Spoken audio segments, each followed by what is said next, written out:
Now there is a new update in that SmashJT versus Alyssa Mercante thing, and this is kind of a little bit of a banger. So let's go into it a little bit and see who's on the winning side, at least right now. Whoa! So Smash's attorney, Ron Coleman, files the motion to dismiss the defamation lawsuit entirely, citing a failure to state a claim. Now we did go into a little bit into this. Obviously, it was a little while ago. I couldn't tell you. I want to say it was 3 months ago, but whenever this first came to the forefront. Now the YouTube personality SmashJT has taken a significant step forward in his legal battle against former Kotaku senior editor Alyssa Mercante. Now, this person, Alyssa Mercante, she puts her nose into everything. She causes trouble everywhere she goes. Now, SmashJT is almost of the same ilk. I'm not saying he causes trouble everywhere he goes, but what he does is he exposes things. He exposes things that people are trying to get hidden. Now, he's also got a lot of people pushing back on him. And I will say he is an acquaintance of ours. Wouldn't necessarily call him a friend. However, I'm not taking sides in this. However, I do know which side I lean towards. Wink, wink. And I think Smash knows that already. So let's just go into the issues, jurisdictional issues that are highlighted in his filing. Coleman's first point zeroes in on the jurisdiction of the case. I want to say that I already said this in a video. He knows that Mercante filed her lawsuit in New York, where she resides, but Smash is over there in California. And because the internet can't be, you can't legislate it as internet commerce. I mean, as intercontinental or continental interstate commerce. Oh my gosh, if I could just get it right. And yes, I am leaving that flub in there because what you say on the internet is not like that's not the jurisdiction of that. Well, there's a little red flag right there. Don't let me get the why did I say it when I'm the one that has PTSD from hearing that? So it makes the choice of venue questionable, which means that if it's a civil case, it's not a federal case, by the way. If it's a civil case, it has to be held in a civil court, which, we could go down a lot of roads with that, but there's not even a circuit that we can go to right now. So Coleman is also citing legal precedents, pointing out that simply posting content online, like I said, regardless of its accessibility to New Yorkers, does not equate to conducting business within the state. Yes, I was right about something when it comes to the law.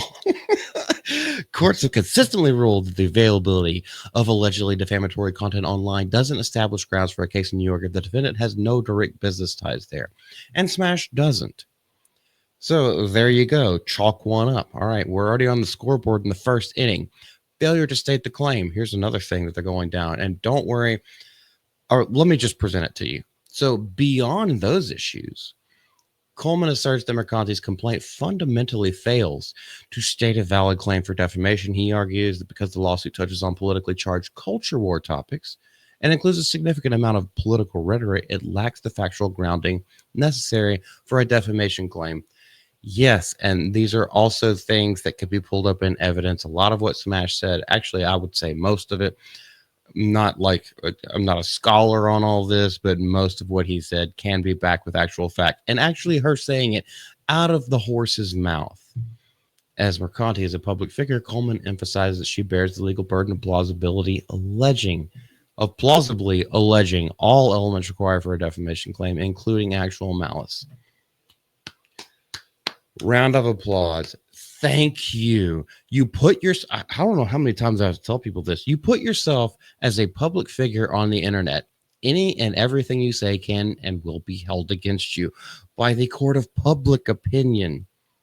And also, they have evidence to back up anytime they roast you, anytime they latch on to some comment that you made.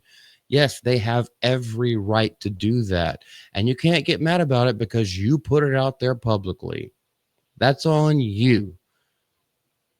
Now we get roasted all the time. We literally on every Wednesday on our live streams, we literally have a section of our live stream dedicated to people who meme on us and make fun of us from the stuff that they have clipped not only from our videos but from our live streams and made jokes about us. That's literally what we do because we knew what we were getting into. Gee whiz, grow the F up. Fight me. Why is she making a duck? Well, never mind. Duck face, whatever. Coleman also highlights that the complaint fails to specify any special damages, which is a requirement under the Burkwold statement for defamation cases. So if you're failing to even meet the eligibility requirements to even file this case, why is this case going forward? It should be automatically dismissed. And I think they should countersue, which I think is what they're going into. I think they're going into countersue because the only reason why Smash didn't lose house and home and his son's college account is because he basically had to crowdfund this thing from this absolutely narcissistic bitch. Now, here's the core allegation and its weaknesses. I think we all, whoa.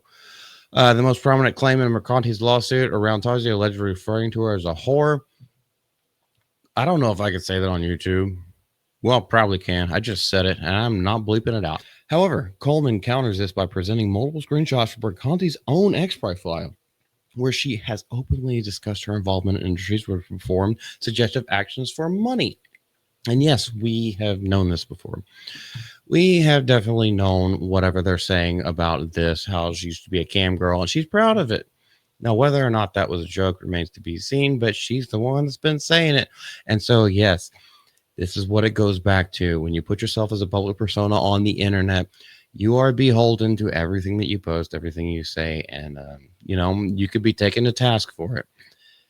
But you have to have thick skin. Also, it's the oldest profession in the book, and if you go to dictionary definitions, I mean, he's not wrong in anything that he said. He also has the absolute right to give commentary and say whatever he wants regarding a specific thing that she said. So I don't see anything wrong here. Now, the invoking anti-slap protections, which we did talk about at the end of our the first video we did about Smash, in his closing arguments, Coleman references New York's anti-slap laws, which are designed to protect individuals from frivolous lawsuits aimed at stifling free speech. And he says that the lawsuit qualifies as such, and he is entitled to compensation, including attorney's fees and legal costs. So this is where the counter argument, the counter suing comes in. So, yes, this is basically a wipe your hands one and done.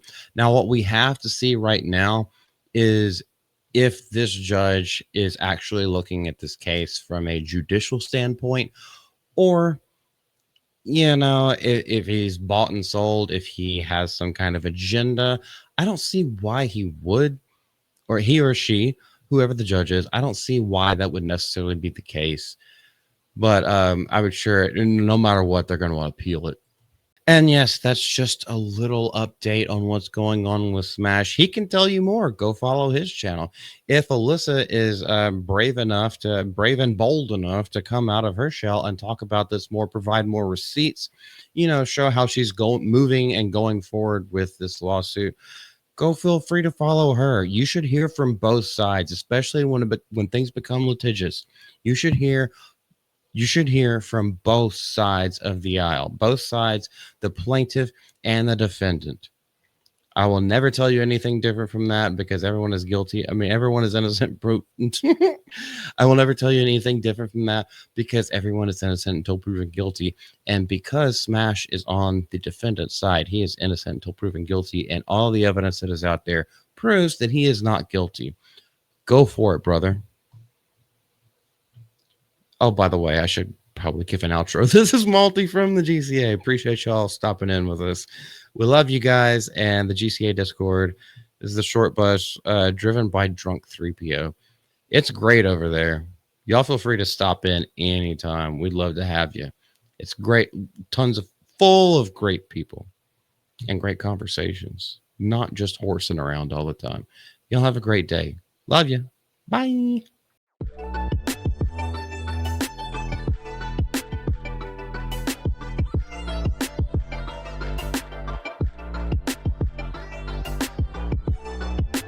Oh my gosh, can I fuck up more words in one paragraph?